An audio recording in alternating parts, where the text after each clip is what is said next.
అందరికీ నమస్కారం అండి.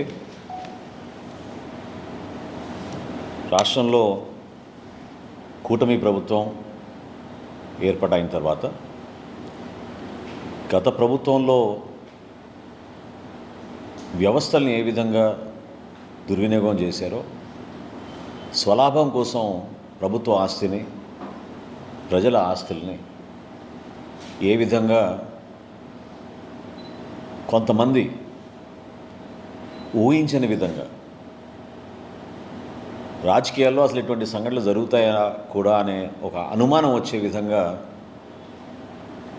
అనేక సంచలనమైన విషయాలు పుంఖాలుగా మీడియాలోనూ, క్షేత్రస్థాయిలో ఉన్న వాస్తవాలు ప్రతి ఒక్కరు కూడా చూస్తూ ఆశ్చర్యపోతూనే ఉన్నారు. ఆ తరుణంలో గౌరవ ముఖ్యమంత్రి గారు చంద్రబాబు నాయుడు గారు, అదేవిధంగా గౌరవ ఉప ముఖ్యమంత్రి గారు పవన్ కళ్యాణ్ గారు చాలా నిజాయితీగా ఉండాలి, ప్రజలు మన పైన ఒక అద్భుతమైన బాధ్యత అప్పచెప్పారు, ఒక ప్రక్షాళన కోసం, సమాజంలో ఒక మార్పు కోసం ఒక మంచి ప్రభుత్వం కోరారు ప్రజలు. దానికి అనుగుణంగా మనం మంచి పరిపాలన అందించి ఎక్కడ కూడా కక్ష సాధింపు చర్యలు లేకుండా మనం పరిపాలించాలనేది పదే పదే మా నాయకులు చెప్పుకుంటూనే వచ్చారు. అందులో భాగంగా పౌర సరఫరాల శాఖ నుంచి క్షేత్రస్థాయిలో జరుగుతున్న అవినీతి, ప్రత్యేకంగా గత 5 సంవత్సరాల్లో వాళ్ళు చేసిన కొన్ని కార్యక్రమాలపైన దృష్టి పెట్టి రాష్ట్ర వ్యాప్తంగా కొన్ని సంస్కరణలు తీసుకురావడం అనేది జరుగుతూ ఉంది. పౌర సరఫరాల శాఖకి ధాన్యం కొనుగోలు చేసిన తర్వాత రాష్ట్రంలో దాదాపు 104 గోడౌన్స్కి ఏదైతే మేము కస్టమ్ మిల్డ్ రైస్ అంటారు, సిఎంఆర్ అంటారు, ధాన్యం రైతుల దగ్గర నుంచి కొనుగోలు చేసిన తర్వాత వివిధ రైస్ మిల్స్కి మేము రాష్ట్ర వ్యాప్తంగా దాదాపు 1300 రైస్ మిల్స్కి మేము అందించి బియ్యంగా మేము మార్చిన తర్వాత కస్టమ్ మిల్డ్ రైస్ని దాదాపు 104 గోడౌన్స్లో మేము వాటిని భద్రపరుస్తూ ఉంటాం. అందులో కొన్ని గోడౌన్స్ ఇన్వెస్టర్ గోడౌన్స్, కొన్ని గోడౌన్స్ బఫర్ గోడౌన్స్, వివిధ జిల్లాల్లో అనేక ప్రాంతాల్లో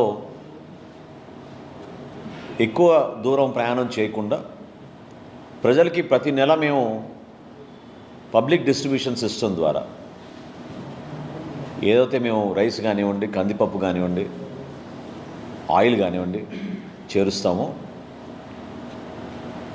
ప్రజలకే కాకుండా ఐసిడిఎస్ ద్వారా అంగన్వాడీ కేంద్రాలకి, అదేవిధంగా హాస్టల్స్కి కూడా, సోషల్ వెల్ఫేర్ హాస్టల్స్కి ఈ సరుకు పంపించే బాధ్యత పౌర సరఫరాల శాఖ నుంచి మేము నిర్వర్తిస్తూ ఉంటాం. ఈ 104 గోడౌన్స్లో మొన్న 26వ తారీఖున మా ఎండి గారు మనజీర్ గారు ఒక మార్పు తీసుకురావాలి, అసలు ప్రతి గోడౌన్లో ఎంత ఉంది లెక్క మనకు తెలియాలి. ఎందుకంటే ఖరీఫ్ మాసంలో మేము మరొకసారి ధాన్యం కొనుగోలు చేస్తున్న సందర్భంలో స్టాక్ ఎంత ఉంది మన దగ్గర, ఎంతవరకు మనం ధాన్యం కొనుగోలు చేయాలి, అట్ ద సేమ్ టైం ఎక్కడ ఏ గోడౌన్లో మేము ఎంత వీటిని భద్రపరచాలని దానిపైన ఒక కొత్త సాఫ్ట్వేర్ తయారు చేసి వేర్ హౌస్ మేనేజ్మెంట్ సిస్టమ్ అని ఒక కొత్త సంస్కరణ తీసుకొచ్చారు. ఇది 26వ తారీఖు నవంబర్న. అదే రోజున ఆయన ఆన్లైన్ ట్రైనింగ్ ప్రోగ్రాం పెట్టి రాష్ట్ర వ్యాప్తంగా ఉన్న ఈ గోడౌన్ల యాజమానులు, వాళ్ళ మేనేజర్స్, వారితో పాటు పౌర సరఫరాల శాఖలో ఉన్న జిల్లా అధికారులందరినీ కూడా ఆ ట్రైనింగ్ ప్రోగ్రాంలో మేము ప్రత్యేకంగా ఏ విధంగా రేపు ఉదయం నుంచి మీరు గోడౌన్లో తనిఖీలు చేసి ఆన్లైన్ మీరు నమోదు చేయాలి వివరాలనే దానిపైన ఒక శిక్షణా తరగతి మేము 26వ తారీఖున ప్రారంభించాం. విచిత్రం ఏంటంటే మరుసటి రోజు 27వ తారీఖున మచిలీపట్నంలో జేఎస్ గోడౌన్స్ అనే ఆ యాజమాని వారు మాకు సడన్గా స్టాక్ కొరత కనపడింది, షార్టేజ్ ఉంది మా స్టాక్లో, దాదాపు ఈ షార్టేజ్ మేము ఒక టెక్నికల్ ప్రాబ్లంగా దాన్ని చిత్రీకరించారు. ఆ ప్రాంగణంలో ఉన్న ఒక లారీ వే బ్రిడ్జ్ ఏదైతే ఉందో అక్కడ వేయిమెంట్లో పొరపాటు వచ్చింది. కాబట్టి మేము 3,000 సుమారు బ్యాగ్స్ మేము షార్టేజ్ మాకు కనపడుతుంది. దీన్ని మేము బాధ్యత తీసుకుని ప్రభుత్వం ఏ నిర్ణయిస్తే అది దాన్ని బట్టి మేము తిరిగి చెల్లిస్తామని చెప్పి 27వ తారీఖున జయసుధ గారు లెటర్ రాశారు. Joint collector Krishna district. అయితే గోడౌన్లో స్టాక్స్ ఎంత ఉంది, ఏ విధంగా దీనిపైన మేము సమాచారం తెప్పించుకోవాలనే దానిపైన జాయింట్ కలెక్టర్ గారు వాళ్ళ దగ్గర ఉన్న స్టాక్ రిజిస్టర్స్ని బట్టి, బుక్ బ్యాలెన్స్ని బట్టి ఒక ప్రిలిమినరీ రిపోర్టు మా సివిల్ సప్లైస్ కార్పొరేషన్ ఆఫీస్కి డిసెంబర్ 4వ తారీఖున పంపించడం జరిగింది. అందులో ప్రిలిమినరీగా 185 మెట్రిక్ టన్నులు అంటే సుమారు 3,708 బ్యాగ్స్ బియ్య బస్తాలు షార్టేజ్ వచ్చిందనేది ఒక ప్రిలిమినరీ రిపోర్టుగా వాళ్ళు నిర్ధారించి పంపించారు. సివిల్ సప్లైస్ కార్పొరేషన్ ఎండీ గారు ఇమీడియట్గా 10వ తారీఖున ఇది మిస్అప్రాపరేషన్ జరిగింది కాబట్టి గైడ్లైన్స్ ప్రకారంగా డబుల్ ద పెనాల్టీ వేయాలి, ఇమ్మీడియట్గా ఈ గోడౌన్ని బ్లాక్ లిస్ట్ చేద్దాం, అదేవిధంగా వీళ్ళపైన క్రిమినల్ చర్యలు తీసుకోమని పోలీసులకి ఎఫ్ఐఆర్ కూడా రిజిస్టర్ చేసేటట్టు కంప్లైంట్ ఫైల్ చేయమని ఆయన ఆ రోజు ఆదేశాలు జారీ చేయడం జరిగింది. ఇది డిసెంబర్ 10వ తారీఖున.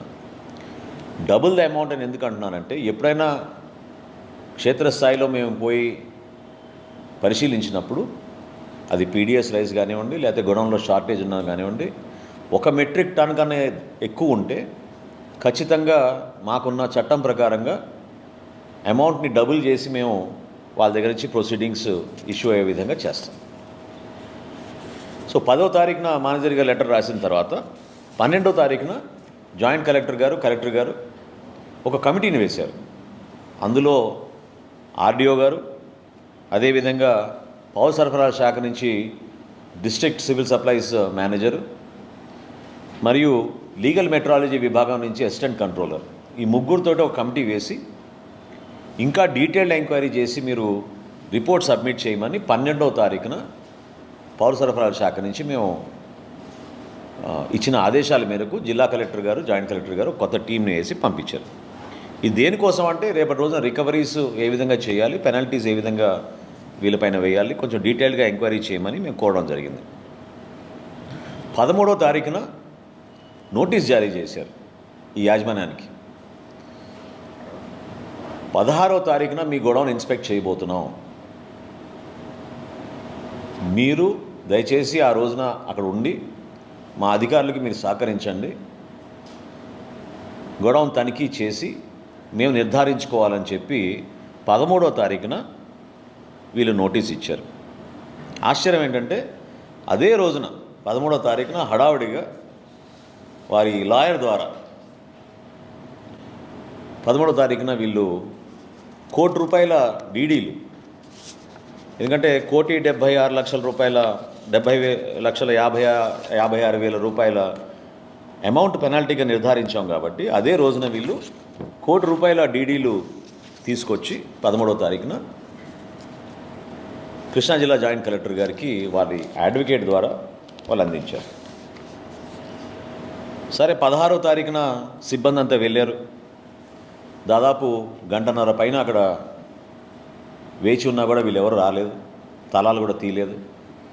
చివరికి అధికారులు పర్మిషన్ తీసుకుని తలాలు పగలగొట్టి పంచనామాకి లోపలికి వెళ్ళి సిద్ధమైనప్పుడు ఈ యాజమాన్యం తరఫున అడ్వకేట్లు వచ్చారు, ఇంకెవరు రాలేదు, అడ్వకేట్లే వచ్చారు. పూర్తి స్థాయిలో విచారణ జరపడానికి కోసం వీళ్ళు రికార్డ్స్ అన్నీ కూడా సీజ్ చేసి బుక్స్ అన్నీ తీసుకున్న తర్వాత ఈ రోజుకి అక్కడ ఉన్న స్టాక్ అంతా కూడా దాదాపు 4,093 బస్తాలు అక్కడి నుంచి మేము mandal level stocking points, MLS points అంటారు, ఈ మండల్ లెవెల్ స్టాకింగ్ పాయింట్స్కి షిఫ్ట్ చేయడం జరిగింది.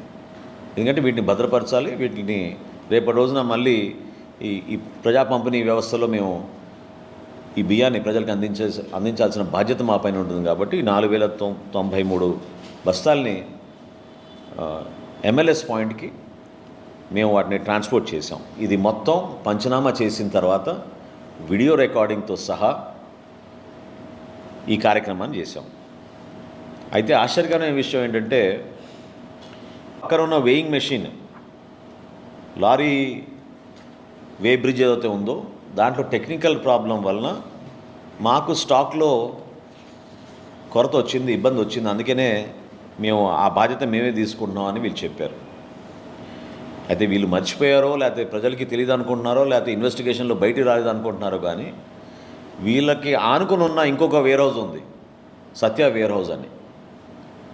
సత్య వేర్ హౌస్ వాళ్ళని నవంబర్లోనే మేము డీలిస్ట్ చేసాం. సత్య వేర్ హౌస్ వాళ్ళు ఎప్పుడు కూడా ఈ వేర్ బ్రిడ్జ్ గురించి కంప్లైంట్ చేయలేదు. వాళ్ళు ఎప్పుడు కూడా మాకు టెక్నికల్ ప్రాబ్లం ఉంది, మాకు స్టాక్ షార్టేజ్ వచ్చిందని వాళ్ళు ఎప్పుడు చేయలేదు. అంటే ఏ స్థాయిలో వీళ్ళు పోయి ఎవిడెన్స్ని డిస్ట్రాయ్ చేయాలని ట్రై చేశారో ఇదొక ఉదాహరణ. సరే, మొత్తానికి ఎఫ్ఐఆర్ రిజిస్టర్ అయింది. ఈరోజు మనకు వచ్చిన రిపోర్ట్ ప్రకారంగా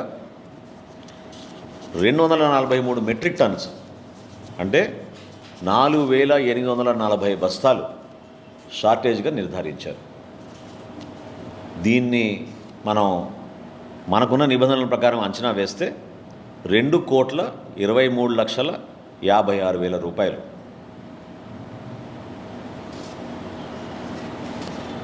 ఇంతటితో ఆగిపోలేదు. ఎందుకంటే ఈ రెండో గోడౌన్ పైన కూడా మాకు అనుమానాలు ఉన్నాయి. అక్కడ కూడా చెక్ చేసుకోవాల్సిన అవసరం ఉంది. ఈ స్టాక్ అంతా కూడా మనందరం గమనించాల్సింది ఏంటంటే గత ప్రభుత్వంలో ఒక బాధ్యత కలిగిన వ్యక్తి ప్రజల సొమ్ము, ప్రభుత్వానికి సంబంధించిన ఆస్తుల్ని ఈ విధంగా దారి మళ్ళిచ్చేస్తే ప్రజలు మీకు అప్పచెప్పిన బాధ్యతని ఎంత దారుణంగా వీళ్ళు నిర్వర్తించారో గతంలో ప్రజలకు అర్థమవ్వాలి. ఎక్కడ కూడా కక్ష సాధింపు లేకుండా ఒక డీటెయిల్డ్ ఇన్వెస్టిగేషన్ చేసి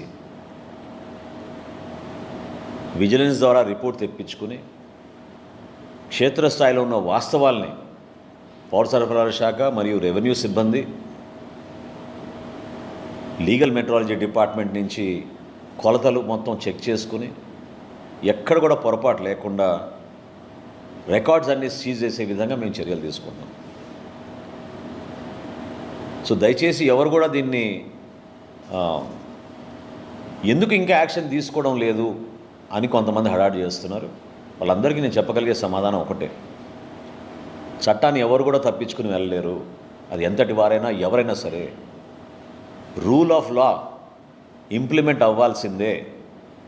పదే పదే మా ఉప ముఖ్యమంత్రి గారు పవన్ కళ్యాణ్ గారు, అదేవిధంగా రాష్ట్ర ముఖ్యమంత్రి చంద్రబాబు నాయుడు గారు ఒకే ఒక మాట చెప్పారు: అనవసరంగా ఎవరిపైన కూడా మేము కక్ష సాధింపులు చేయం, కానీ పొరపాటు చేసిన వాళ్ళని మాత్రం ఖచ్చితంగా మేము వదలం. అంటే ఒక గోడౌన్లో వీళ్ళు ఇన్వెస్టర్లుగా వీళ్ళు వచ్చి 2021లో ఈ గోడౌన్ని పౌర సరఫరాల శాఖకు అప్పచెప్పి సుమారు 5,000 మెట్రిక్ టన్నులు ఇక్కడ ప్రతి సీజన్లో మేము భద్రపరుస్తూ ఉంటాం. అటువంటి గోడౌన్ నుంచి ప్రిలిమినరీగా ఇంకా పూర్తి కాలేదు ఇన్వెస్టిగేషన్, ఇప్పటికే మాకు వచ్చిన లెక్క 243 మెట్రిక్ టన్నులు అంటే 4,840 బస్తాలు దారి మళ్లించేసి వీళ్ళ స్వలాభం కోసం అహంకారంతో ఎవరు మనని ప్రశ్నించలేరు, ఎవరు మన అడగరు, లెక్కలతో మనకు సంబంధం లేదు, ప్రజల ఆస్తులు కేవలం మన కోసమే ఉన్నాయనే విధంగా వీళ్ళు వ్యవహరిస్తే వ్యవస్థను ఎంత కూని చేశారో ఒకసారి ప్రజలందరూ కూడా అర్థం చేసుకోవాలి. ఖచ్చితంగా నేను రాష్ట్ర ప్రజలకి హామీ ఇస్తున్నాను, కూటమి ప్రభుత్వం 100% ఒక ప్రక్షాళన కోసం మేము అడుగులు వేస్తున్నాం ముందుకి. ఒక మార్పు తీసుకొచ్చి చూపిస్తాం మీకు ఏ విధంగా ప్రభుత్వంలో నిజాయితీగా ప్రభుత్వ ఆస్తుల్ని కాపాడుకునే విధంగా, వ్యవస్థల్ని దుర్వినియోగం కాకుండా అంతిమంగా ప్రజలకే మేలు జరిగే విధంగా మేము ఏ విధంగా నిలబడతామో చేసి చూపిస్తున్నాం. కానీ గత 5 సంవత్సరాల్లో వీళ్ళు చేసిన అరాచకాలు ఎవరు కూడా ఊహించలేని విధంగా వీళ్ళు మార్చారు.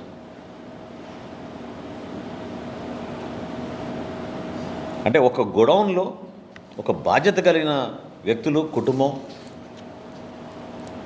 ఈ విధంగా వాళ్ళు కేవలం ఈ రోజున డీడీలు ఇచ్చేస్తే సరిపోతుంది అనుకుంటే ఈ కేసు ఆగదు. ముందు వాళ్ళు ₹1,00,00,000 ఇచ్చారు డీడీలు.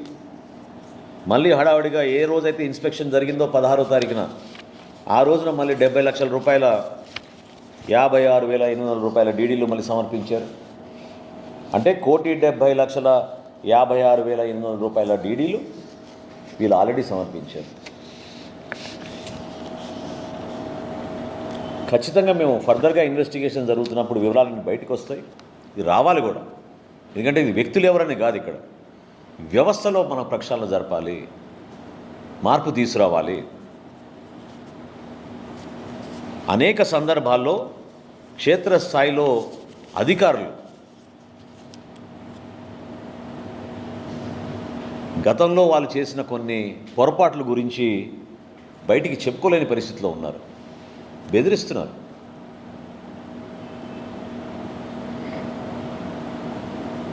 కంప్లైంట్లు తీసుకెళ్ళి కేసులు పెట్టమంటే ఏ విధంగా అదే అధికారులు ఈ రోజున వణికిపోతున్నారో మీరే చూశారు. ఖచ్చితంగా ఈ ₹2,23,00,000 ఏదైతే ప్రాథమికంగా మేము నిర్ధారించాము ఈ రోజుకి, ఇంకా లోతుగా వెళ్ళాల్సిన అవసరం ఎందుకుందని అంటున్నానంటే మొత్తం స్టాక్ రిజిస్టర్స్ కూడా వీళ్ళు ట్యాంపర్ చేశారు. అసలు ఒక లారీ వెయి బ్రిడ్జ్నే వీళ్ళు ట్యాంపర్ చేశారంటే మీరు ఊహించుకోవాలి ఏ విధంగా జరుగుతుందో కార్యక్రమం. పోలీస్ ఇన్వెస్టిగేషన్ జరుగుతుంది, డెఫినెట్గా ఇంకా వివరాలు వస్తాయి బయటికి. దయచేసి నేను మీడియా మిత్రులు కూడా నేను కోరేది ఏంటంటే ఖచ్చితంగా లాజికల్ కంక్లూజన్ ఉంటుంది ఈ కేసుకి.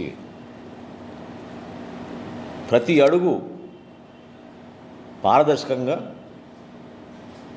ఇన్వెస్టిగేషన్ పూర్తయ్యే విధంగా పౌర సరఫరాల శాఖ నుంచి మేము ఏనాడు కూడా ఆ పొరపాటు చేయకుండా సహకరిస్తాం.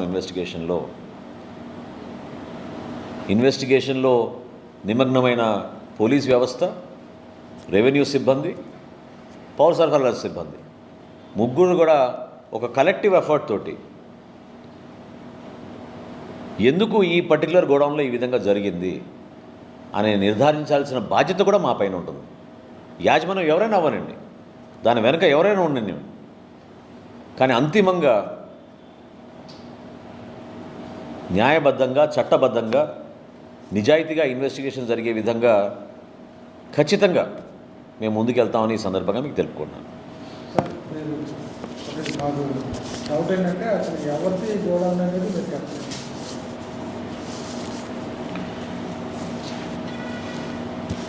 జేఎస్ వేర్ హౌస్ అని శ్రీమతి పేర్ని జయసుధా గారిదండి. వారు దీనికి ఓనర్స్. దీనికి దాని పక్కనే ఇంకో వేర్ హౌస్ కూడా ఉంది, సత్య వేర్ హౌస్ అని. ఇవన్నీ కూడా రాష్ట్ర వ్యాప్తంగా ఇందాక అన్నట్టు 104 బఫర్ గోడౌన్స్ని మేము చాలా లోతుగా తనిఖీలు చేస్తున్నాం. దానికోసం ఈ కొత్త సాఫ్ట్వేర్ తీసుకొచ్చి ఎక్కడ కూడా పొరపాటు జరగకుండా మాకు స్టాక్ బ్యాలెన్స్ ఎంత ఉంది, ఏ విధంగా మేము కొనుగోలు చేసి ఏ గోడౌన్కి పంపించాలనే దానిపైన వేర్ హౌస్ మేనేజ్మెంట్ సిస్టమ్ అనేది ఒక కొత్త సిస్టమ్ మేము తీసుకొచ్చి ఏర్పాటు చేసాం. సో ఆ సమయంలో వీళ్ళు హడావడిగా చేసిన తప్పుని వాళ్ళు ఎప్పటి నుంచో గుర్తించారు. కప్పిపుచ్చడానికి చేస్తున్న ప్రయత్నంలో భాగంగా వీళ్ళు డబ్బులు కడితే అంతటితో అయిపోతుందనే ఒక ప్రయత్నం చేసుకుంటూ ఈ రోజున కోర్టును ఆశ్రయించుకున్నారు. తప్పేం లేదు, కానీ ప్రభుత్వం నుంచి మాత్రం ఖచ్చితంగా we will come out with all the facts. Detailed investigation is going on. ఇందులో ఎక్కడ పొరపాటు జరగదు. దయచేసి మీరు ఎవ్వరు కూడా ఇది సీరియస్గా తీసుకోలేదనో, ఎందుకు దీని గురించి మాట్లాడడం లేదనో అనే అనుమానాలు తెచ్చుకోబాకండి. ఒక ఇన్వెస్టిగేషన్ జరుగుతున్నప్పుడు పూర్తిగా డీటెయిల్డ్ ఎంక్వైరీ రావాలి. కాబట్టి ప్రాథమికంగా వచ్చిన సమాచారం మేరకు ఇంకా డీటెయిల్డ్ ఎంక్వైరీ చేయమని జాయింట్ కలెక్టర్ గారికి అదేవిధంగా పౌర సరఫరాల శాఖలో ఉన్న అధికార యంత్రాంగానికి ఎప్పటికప్పుడు సమీక్షించుకుంటూ దాదాపుగా ఈ రోజుకి ఒక కొలిక్ వచ్చింది కాబట్టి నేను మీ అందరితో కూడా ఈ ఇన్ఫర్మేషన్ షేర్ చేస్తున్నాను. ఇనీషియల్గా అనుకున్నట్టు స్టార్టింగ్లో వీళ్ళు వేసిన అంచనాలు ఆ రోజున్న బుక్స్ని బట్టి వాళ్ళు ఇచ్చారు. కానీ ఫిజికల్గా స్టాక్ వెరిఫై చేసి స్టాక్ మొత్తం అక్కడి నుంచి దగ్గరున్న MLS పాయింట్కి తరలించారు కాబట్టి 3,708 బస్తాలు కాదు, అది 4,840 బస్తాలుగా నిర్ధారించారు. దానికి ఖచ్చితంగా ప్రభుత్వం నుంచి క్రిమినల్ కేసెస్ ఫైల్ చేసి డెఫినెట్గా మేము యాక్షన్ తీసుకుంటాం. నిర్ధారించాలి, కానీ అదే కాంపౌండ్లో ఉంది. సో డెఫినెట్గా అది కూడా చెక్ చేస్తాం. ఇంకా చాలా మంది వ్యాపారం సంబంధించిన బియ్యం కూడా ఉంది. దాదాపు ఇప్పటికే 15-20 రోజులు గడిచిపోతుంది షిప్ పెట్టి వీడియోస్ రైస్ తీసినా కానీ ఇంకా చాలా మంది వ్యాపారం రాసిపోయి దాంట్లో ఉంది. వాళ్ళతో ఇబ్బంది పడుతున్నారు. నేను పూర్తిగా ఫాలో కాలేదు, కానీ ఇవాళ కలెక్టర్ గారు కాకినాడలో ప్రెస్ కాన్ఫరెన్స్ పెట్టి గౌరవ ఉప ముఖ్యమంత్రి గారి ఆదేశాల మేరకు క్షుణ్ణంగా షిప్లో డీటెయిల్ ఇన్వెస్టిగేషన్ చేశాం. సో గతంలో ప్రకటించిన దానికన్నా ఎక్కువ స్టాక్ నిర్ధారించడం అయిందనే విషయం ఆయన మీడియాకి వెల్లడించారని ఇందాక నాకు చెప్పారు. పూర్తి సమాచారం తెప్పించుకోవాలి. నేను ఇందాక అన్నట్టు చట్టాన్ని ఎవరు దాటి వెళ్ళలేరు. ఖచ్చితంగా మా పరిధిలో ఈ ప్రక్రియలో ఒక ప్రక్షాళన జరగాలని గౌరవ ఉప ముఖ్యమంత్రి గారు, గౌరవ ముఖ్యమంత్రి గారు పదే ఆ విధంగా సలహాలు ఇస్తూనే ఉన్నారు. మా శాఖకి నాకు ఒక మంత్రిగా ఆ బలం కూడా వాళ్ళ ద్వారా నేను తీసుకోగలుగుతున్నాను. సో నిజాయితీగా పనిచేస్తాం. అది ఏ వెసల్ అయినా అవనండి, ఏ పోర్ట్ అయినా అవనండి, ఏ కంటైనర్ అయినా అవనండి, ఏ లారీ అయినా అవనండి. ఎప్పుడైతే మీ దగ్గర PDS రైస్ దొరికిందో ఖచ్చితంగా చట్టపరంగా మేము యాక్షన్ తీసుకుంటాం. మొట్టమొదటిసారి రాష్ట్రంలో PD యాక్ట్ కింద రైస్ స్మగ్లింగ్ కూడా తీసుకొచ్చాం. ఇదివరలాగా 6A చట్టం వాడాం. ఇంకా రాబోయే రోజుల్లో మినిమం 6 months జైలు ఎవరైతే PDS స్మగ్లింగ్ చేస్తారో ఈ రైస్ని, అటువంటి చట్టాలు మేము తీసుకొచ్చాం. ఆ పొరపాటు జరగకుండా ప్రజల కోసం కష్టపడి దాదాపు 13,000 కోట్ల రూపాయలు వెచ్చించే ఈ బియ్యాన్ని ప్రతి కార్డు హోల్డర్కి సక్రమంగా చేరే విధంగా మా శాఖ నుంచి, మా ప్రభుత్వం నుంచి మేము బాధ్యత తీసుకుని ప్రజలకు తీసుకెళ్తాం. చాలా చోట్ల వీడియోస్ లేదు, అందుకనే ఎక్కువగా స్మగ్లింగ్ అవుతుంది, దానికి ఏమైనా ప్రత్యామ్నాయం ఇప్పుడు అనేక సూచనలు, కొత్త ఆలోచనలు సమాజంలో సహజంగానే ప్రజలు అదేవిధంగా అధికార యంత్రాంగం ఎప్పుడు కూడా చర్చిస్తూనే ఉంటాం. సమయం వచ్చినప్పుడు మేము దాని మార్పులు తీసుకొస్తాం. ఒకటి మాత్రం వాస్తవం, ముందు ఎన్ఫోర్స్మెంట్ జరగాలి. అది ఇబ్బంది అయినా సరే, కష్టమైనా సరే, కొంతమందికి నచ్చకపోయినా సరే, చట్టాన్ని గౌరవించే విధంగా, రూల్ ఆఫ్ లా ఎన్ఫోర్స్ అయ్యే విధంగా ఖచ్చితంగా ఎన్ఫోర్స్మెంట్ జరుగుతుంది. Thank you.